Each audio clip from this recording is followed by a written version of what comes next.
Hey, to keep this really short so we can get right into this episode, I'm Daniel, and this is the Filmcraziest Show. And on this episode, I was joined by co-director and producer Daniel Edelstyn to talk about his new documentary, Bank Job, a film about the economy that tackles it in amusing and educational ways. As Edelstyn and his co-director and wife Hilary Powell open a bank of their own and create their own currency. The film is currently playing as part of the Hot Docs Film Festival, a Toronto-based documentary film festival that is online this year. And if you're in Canada, you can buy tickets for the film and many other documentaries and watch it online. The festival started on April 29th and runs through Sunday, May 9th. Hopefully, this conversation will convince you to check out Bank Job and look at all the other documentaries the festival has to offer. So there's a link below to the page where you can buy tickets for Bank Job. So without further ado, this is a fun conversation, and here's the other Daniel to introduce us. Hi, my name is Dan Edelstyn. I'm one of the directors and producers of the documentary The Bank Job, and you're watching the Filmcraziest Show. Awesome. It's good to have you here. I love having other people with my name on the show. Yeah, well, thanks so much for giving it to me, or at least lending it me. Awesome. Now, it's called Bank Job, right? Not the.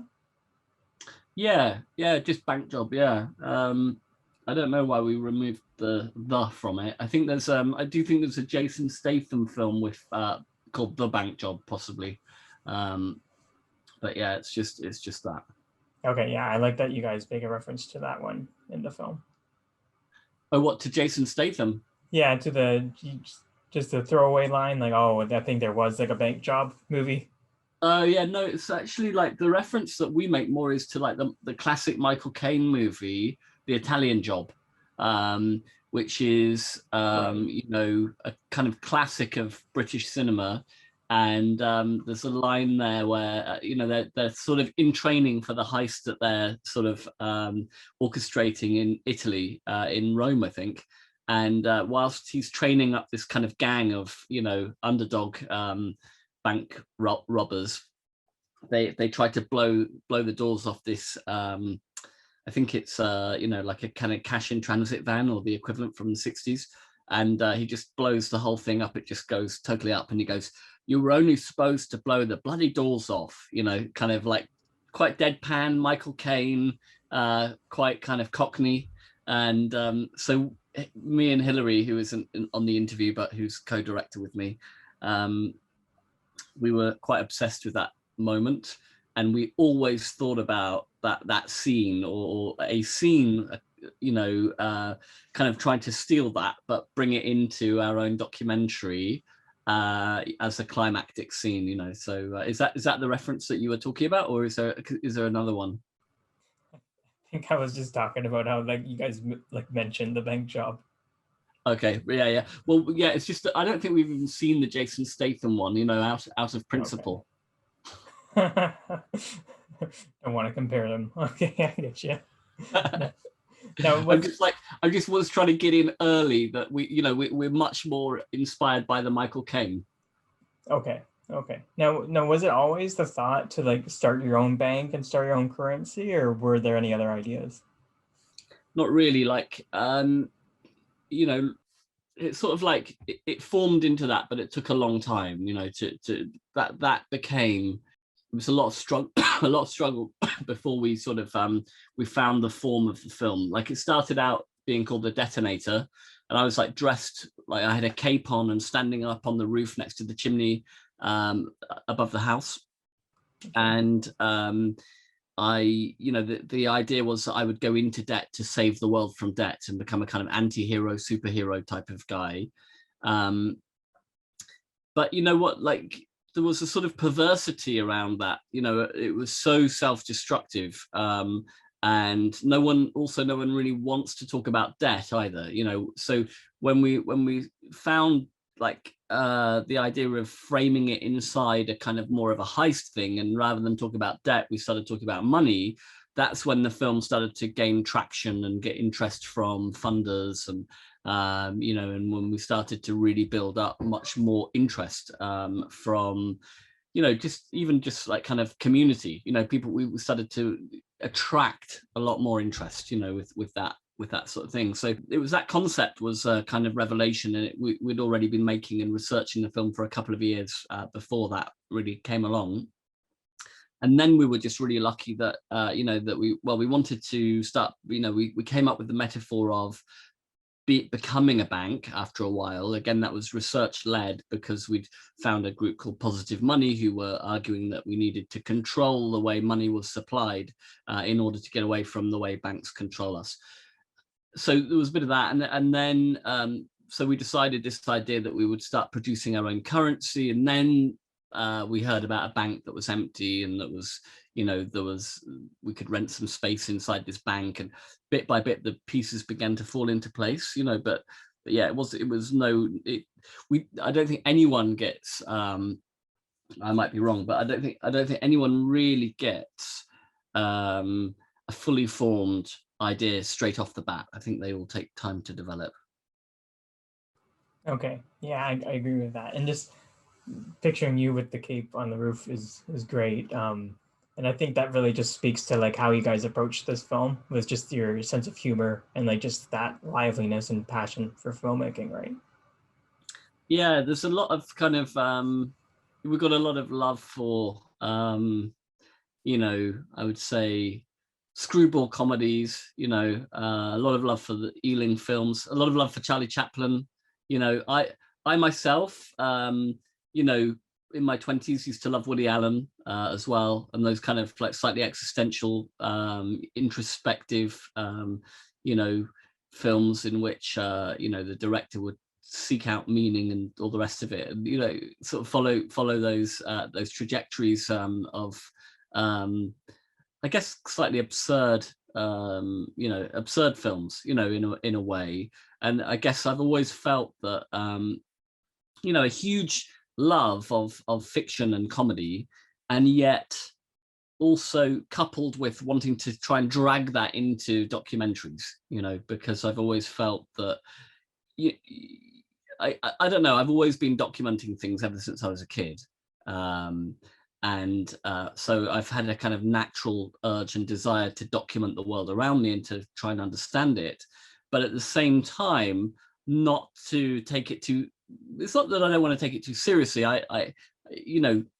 There's a huge seriousness to Bank Job and to the process of documenting, but just to try and get the tone so it's not so boring and earnest, as well. Okay, yeah, and it's definitely unique. And I was wondering, just with all the humor, like and how you guys try to explain just the concepts with that interrogation scene. Did you take any like pages out of the book of like Wolf of Wall Street or The Big Short, how they explain their concepts? Not really. I mean, I always thought The Big Short was a bit weird. I mean, like I like The Big Short, don't get me wrong, but I didn't really like those bits in the bath where they just sort of turn the camera and start explaining stuff. Like it seemed really weird. And what we wanted to do was actually, well, what we sort of thought that we would do was to have archive in the film at some point, and but it would then seem really weird to have like all of a sudden you cut to archive and then have some kind of interviewee telling you, explaining what the archive is, or telling you what this graph is or that is. And we were struggling effectively because obviously on the one hand you've got an unfolding storyline in our real life storyline, let's try and do a bank job, and on another you have this layer of like, okay, why are we doing this, what's the context for this story, and that was a problem that we had to solve within the telling of the story in a way.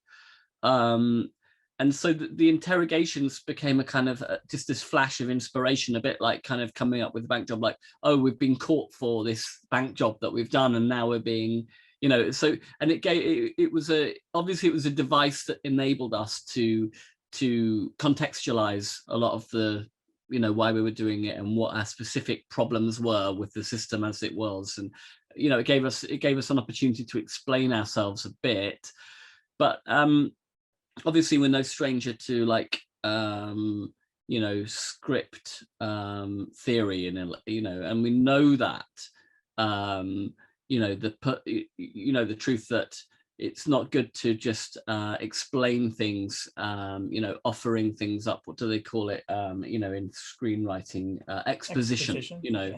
So we wanted to avoid expositionary dialogue. So I thought it's quite nice if it's sort of, if there's this sort of these two people, at war effectively through their words, so that, and you never see, because again, it was COVID-19 at that point when we started to film those scenes.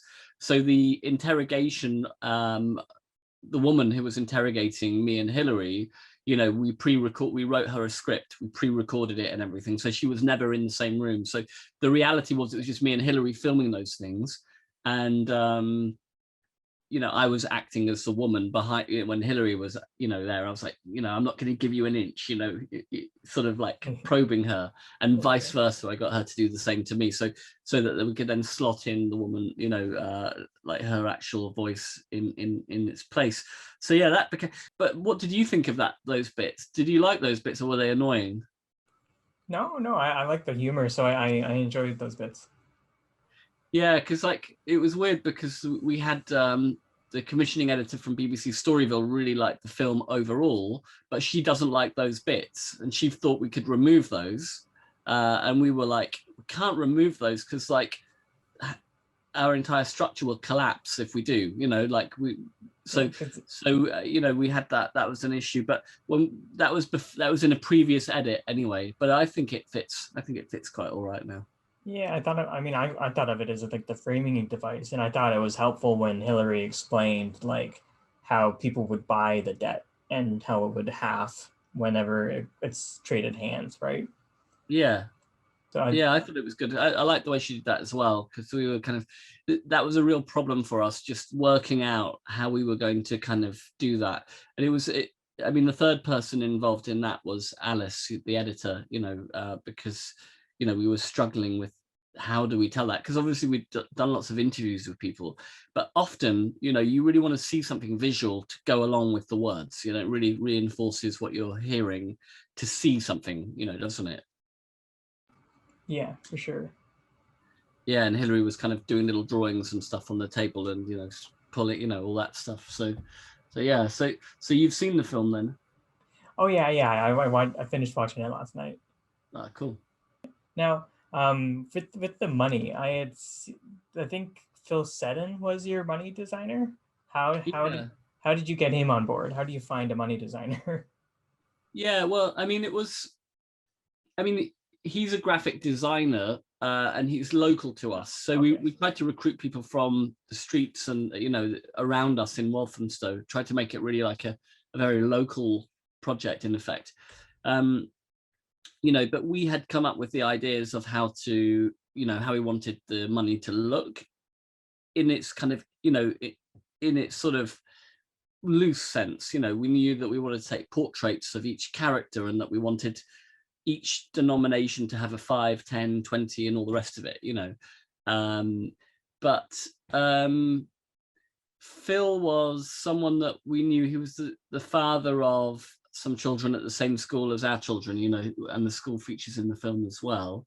So yeah, we'd never worked with him before, but we just sort of knew that we wanted to work with local creatives and local people in wherever possible. So yeah, he was just great, and he really got into the spirit of it, and he's now designing or working with us on the next project, which is great as well. Okay, nice. Yeah, I thought that was a really cool element, just really getting the community into this project and just how they supported you guys. I thought that was really cool. Yeah, we love that too, and we're very much that's an ethos that we've kind of developed through this. I guess our belief in art as something that should be deeply embedded within a community, that's not somehow the preserve of artists who live somehow above everyone else. It's very much for us, kind of fraternity is like an integral part of the creative process. Now being the pioneers of this effort, like did you guys ever want to put yourselves on the money, or no? Well, there was a moment, I think, where, when we first developed it, that there was like a picture of the Detonator, which is the character that I was talking about earlier on, standing on the roof of the house whenever with the cape. Okay. on the back of the notes, and on the front there was going to be something else. But at the same time,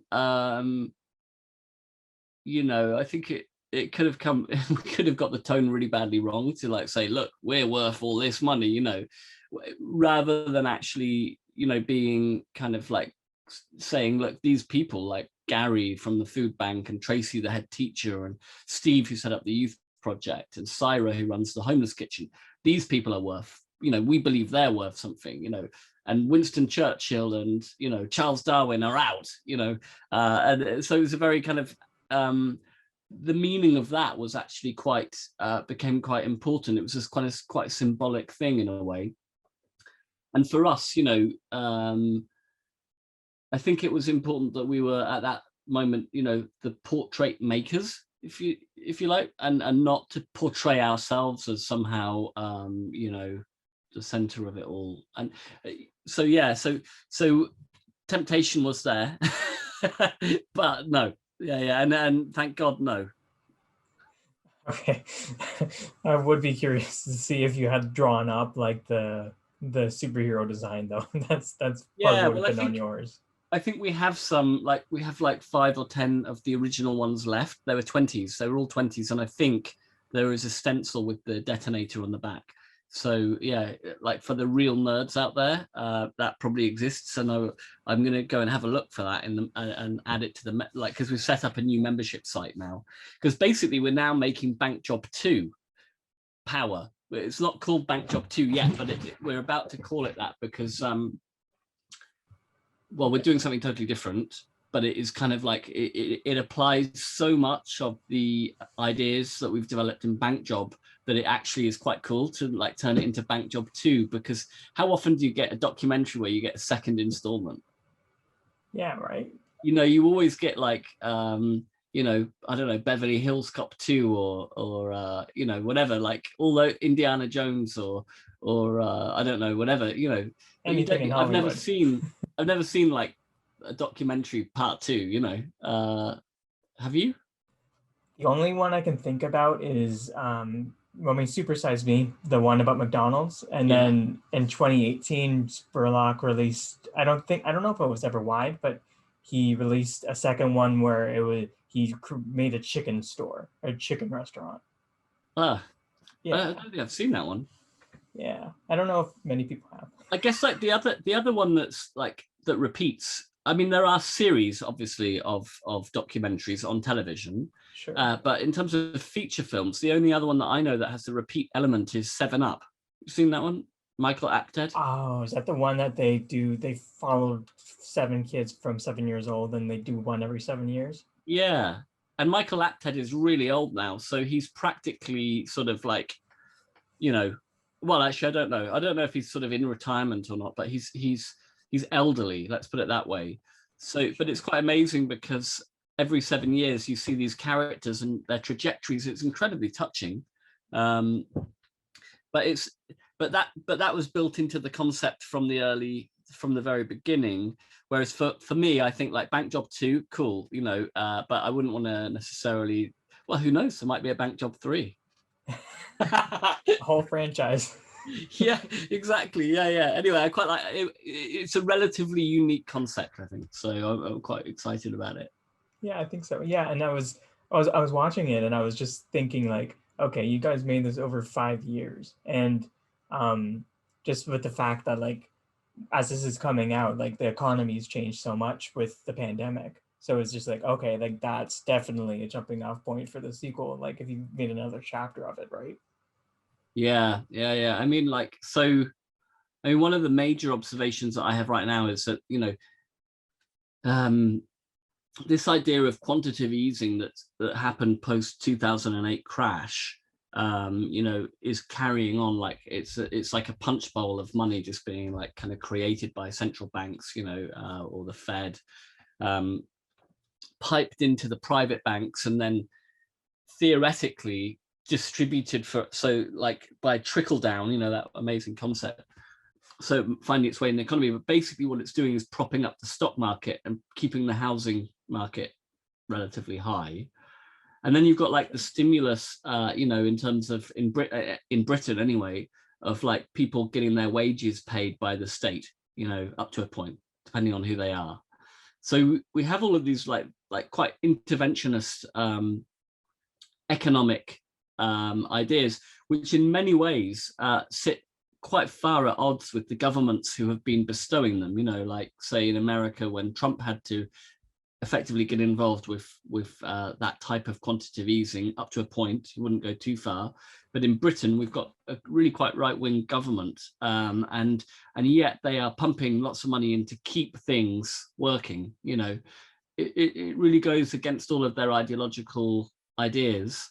But had they not done that, the whole thing would have crashed. So we're kind of like, weirdly, we have these kind of, it's an extremely interesting, strange time. We have like kind of far right government here enacting quite socialist policies, you know, but it's mainly the socialism of the rich, because it's like stock market's high, housing market's never been higher, you know, and then but lots and lots more homeless and lots more people, you know, having to use food banks as well.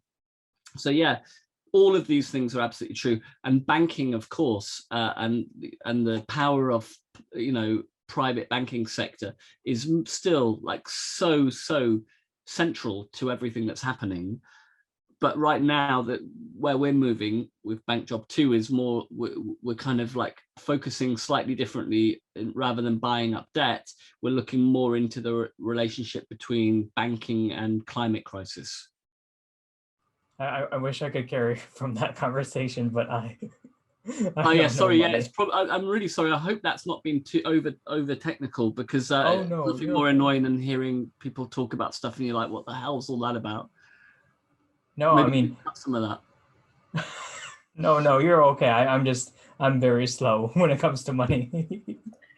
Yeah, well, no, yeah, also, like, I don't mean to sort of like start going to my economic mode. I guess I've just been researching all this stuff for so long that now, like, I'm really interested in, you know, I mean, economics, it's not as complicated as a lot of the banks make out, or the, you know, or the a lot of the orthodox economics kind of courses that make you think, oh my God, I need to be equivalent of a rocket scientist to understand this. A lot of it is much simpler than the language around it would suggest, you know, and that's part of what Bank Job is about trying to say, look, we can all understand the basic factors and forces that are going into our lives from the economy, and we can all play a part in shaping those and changing them as well, you know, and sure. And I think what Bank Job is doing is just to try to explain that in as simple way as possible without being patronizing, you know. So maybe that's what the usage, that's what the use of watching Bank Job is to people, as well as having a kind of, you know, relatively fun roller coaster adventure with us. Yeah, and it's really to educate. And like, also, I'm just curious, like, before making this film, how much did you know about the economy?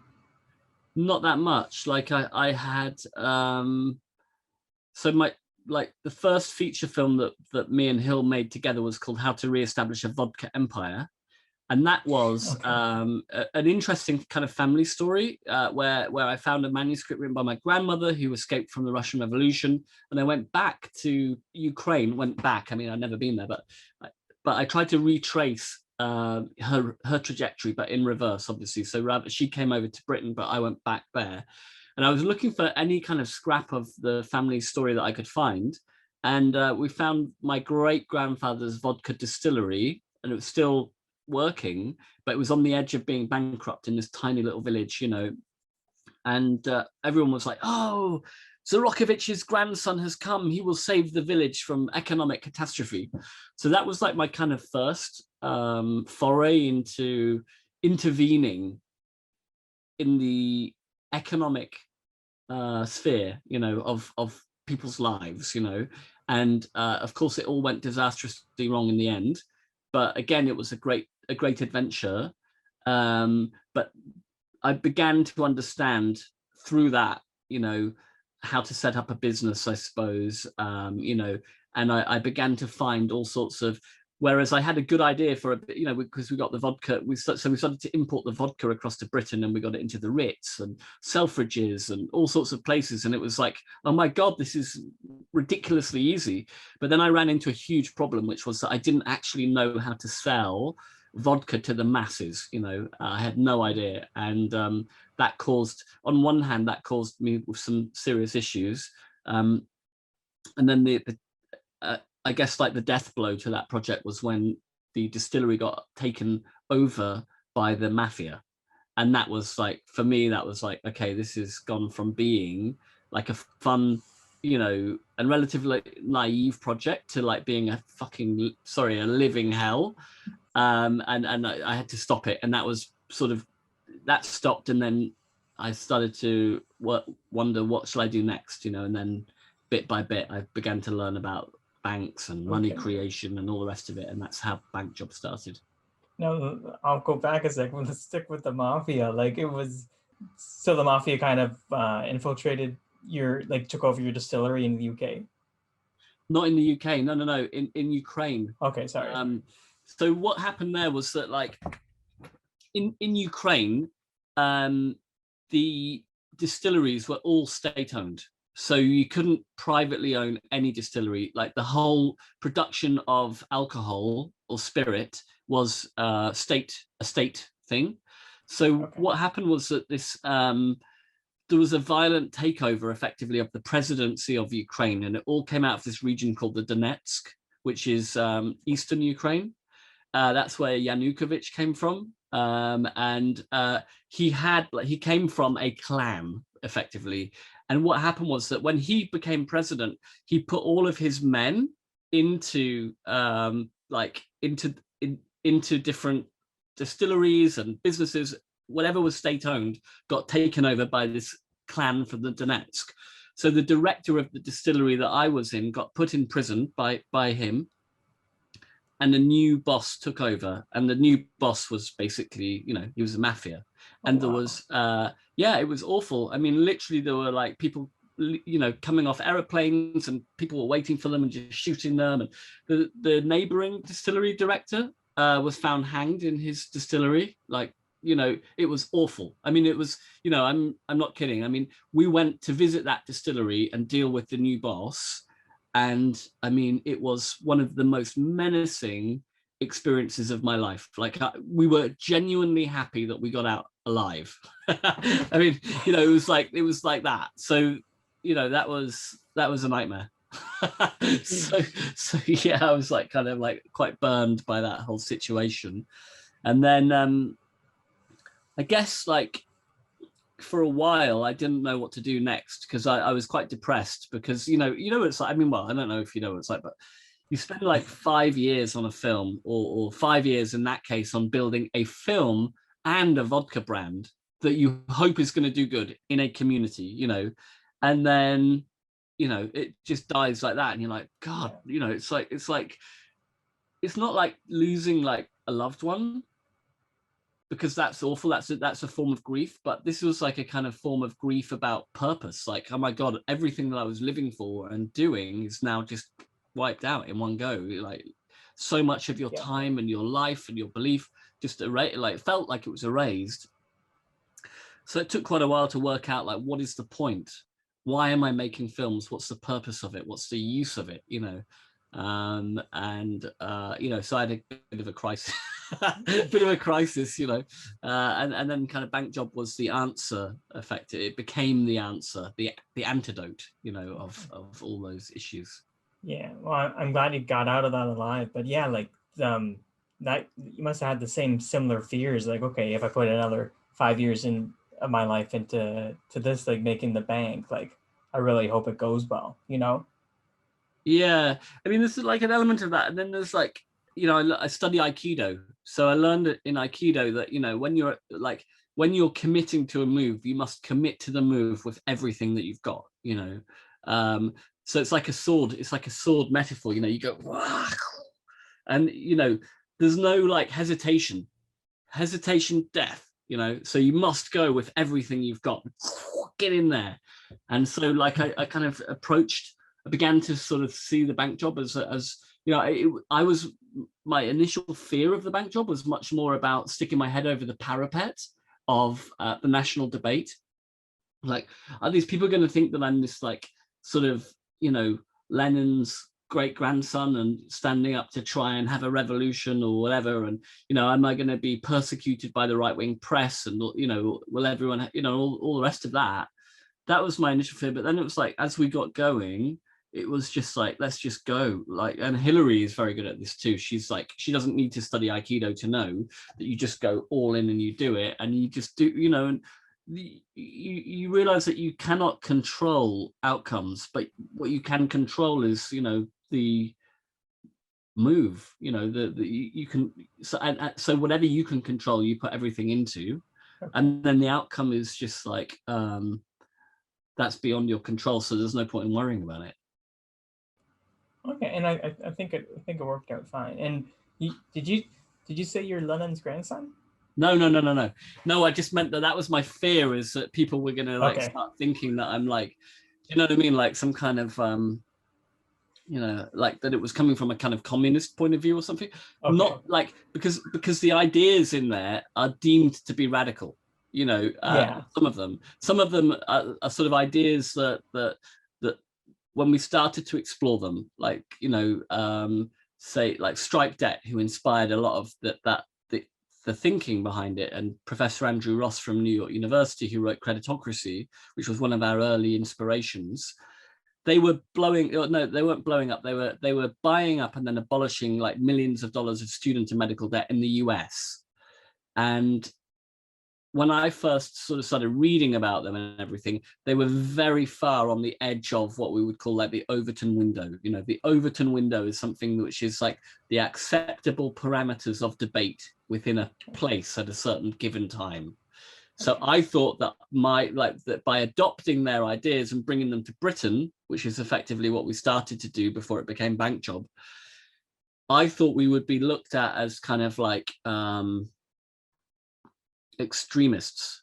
That's kind of what I'm saying, and that we would receive the ire of all the the right-wing commentators and whatever, and that may well still happen. Who knows? Like it hasn't been released yet in Britain, to the mainstream newspapers or whatever. But but I learned to overcome that fear. I think that's all I was trying to say to you. Okay, so I'm a little slow this morning because I was like, okay, I can't come over that, because I was like, okay, maybe you are Lennon's grandson. No, I'm not. I can assure you, I'm not Lennon's grandson. I'm Marussia Zorokovich's grandson from the Vodka Empire. You heard of it? Anyway, no. Also, like, I've had a lot of cups of tea today and coffee, so that's why I'm a few hours ahead of you. So you need to build your caffeine through the day, for a crash just before sleep. I actually don't drink that much. I mean, I drink soda, but a bit of soda, but I don't drink coffee. I don't drink tea. So I don't know how I make it through my days, to be honest. Probably a lot better than me. Now, I was curious, has anyone that was in the documentary, have they seen the film? Yeah. I think Gary, Steve, Syra have all seen it. I'm not sure about whether Tracy has, but yeah, they love it. People love it. They really do. Like the local people love it. People are just tired, I think, of like 12 years of austerity in Britain, since the 2008 crash. Also, you got to bear in mind that, like, we're just going through Brexit, we've gone through Brexit and we're getting all the fallout of that now. And, there was a 52% of people voted for Brexit, 48 didn't. And there's estimated like about 40% of the UK electorate are, broadly speaking, progressive in their ideas, And yet within government policy, we've had this very right wing, anti-immigration, 0 hours contracts, sort of privatization by stealth of the National Health Service. All sorts of terrible, terrible right-wing projects have been unfolding in Britain the last 12 months, the last 12 years and longer. And there's a lot of people who are really sick of it, and most films don't really catch it properly, in a way. So I think that, that because of that, there's a support for the Bank Job in Britain, because they can see that it's not just a film, it's kind of, it's an artifact from a movement for a fairer world, you know. And definitely the community aspect. So I think people will like it from that way. And it's, yeah, just like we've been saying, it also educates. So I think it'll be good.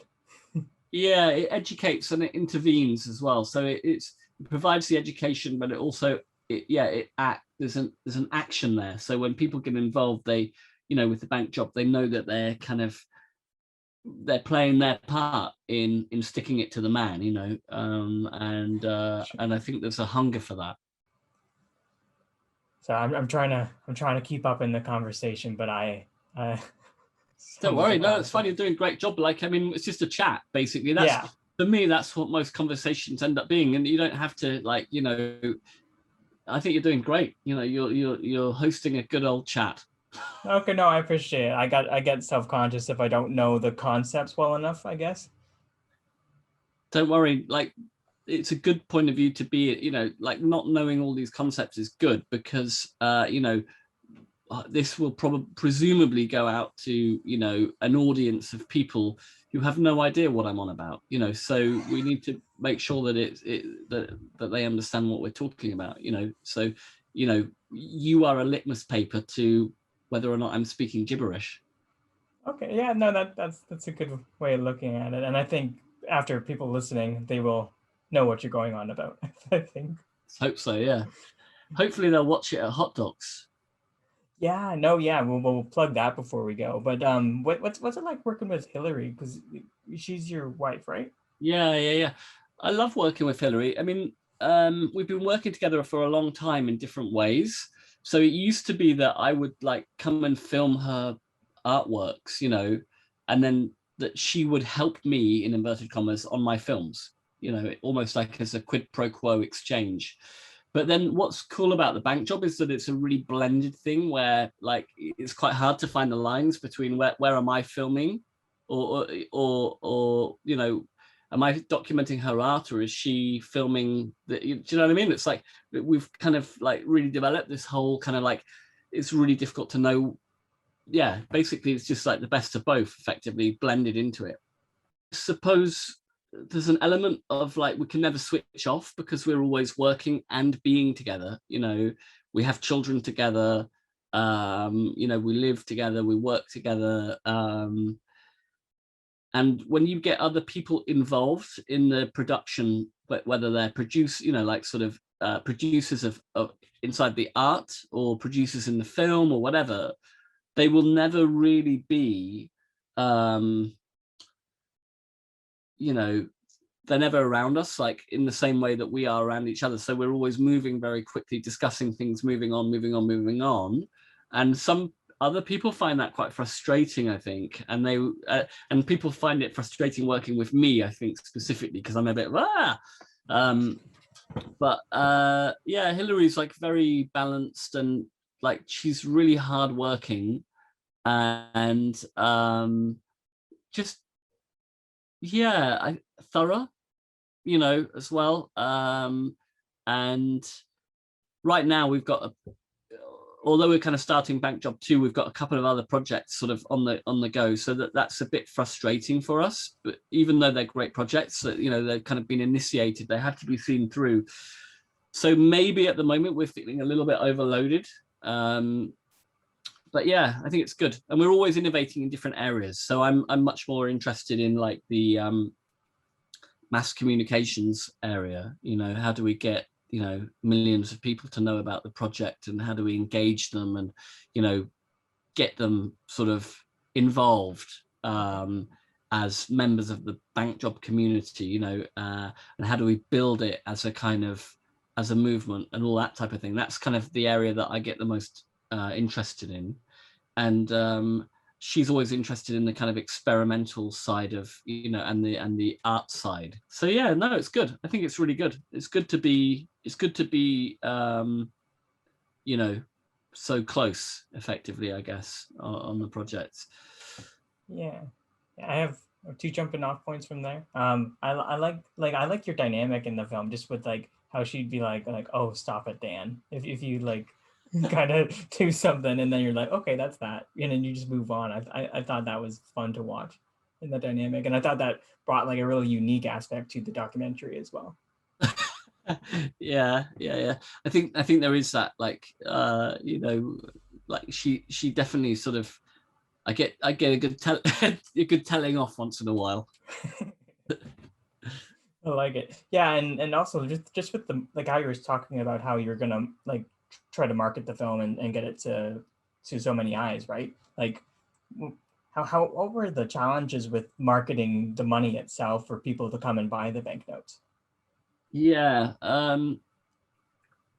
I mean, you saw the film, so you saw that, like, at the beginning when we launched it, like, you know, we sold almost nothing. You know, it was all just a bit of a wing and a prayer. It was quite haphazard as we started it, and then it was really down to like an article written by The Guardian that first got everything really moving. You know, it was no real marketing on our part at the beginning. But then gradually I started sort of learning about Facebook ads and stuff as it went on, and that really helped, because then we could put our films in front of as many people as we could afford to effectively, and sell to more and more of those people, and build it up as a kind of sustainable enterprise, you know. So that you know, so effectively, like, we learned how a lot more about selling and marketing through doing the film. We had to learn how to scale it up, because if we didn't, we would effectively have you know, it never could have got as far as it went, you know. So I think there's so that's kind of, and now, you know, and I've put so much time into learning that I'm now trying to scale it all up for Bank Job 2. So I'm just working out how to do that right now. Okay, cool. Now, I'll give you a chance to plug the film, and it's premiering at Hot Docs, right? Yeah. Yeah, and so what date is that? It's sort of like the end of April, early May. So I think maybe people can just watch it whenever they like. I'm not really sure. It doesn't seem to have a hard date.